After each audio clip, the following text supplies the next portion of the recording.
आता पुणे शहरासह जिल्ह्यामध्ये पोलिसांचा धाक राहिलेला आहे का? पुण्यामध्ये भर रस्त्यामध्ये तरुणाचं अश्लील वर्तन समोर आलं। पुण्याच्या कोथरूड या परिसरामध्ये तरुणाला धारदार शस्त्रानं मारहाण झाली, तर सिंहगड रोडवर टोळक्याकडून दाम्पत्यावर कोयत्यानं हल्ला करण्यात आला। पुण्याच्या खेडमध्ये एका कंपनीमध्ये कामगारांना बेदम मारहाण करण्यात आली, तर मोमिनपुरा परिसरामध्ये गुंडांचा धुमाकूळ पाहायला मिळाला।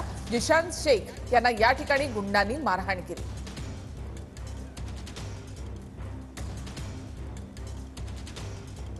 तर पुण्यामध्ये पोलिसांचा धाक उरलेला नाही का असा सवाल त्यामुळे उपस्थित केला जातोय। सिंहगडमध्ये एका दाम्पत्यावर कोयत्यानं हल्ला करण्यात आला।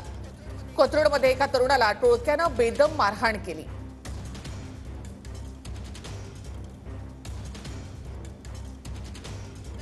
तर एका कंपनीमध्ये ठेक्याच्या वादावरून 2 गटांमध्ये हाणामारी झाली, त्यामध्ये देखील एका व्यक्तीला मारहाण करण्यात आली।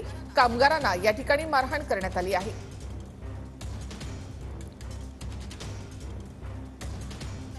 तर मोमिनपुरा परिसरामध्ये गुंडांकडून एका व्यक्तीला भर रस्त्यामध्येच मारहाण करण्यात आली।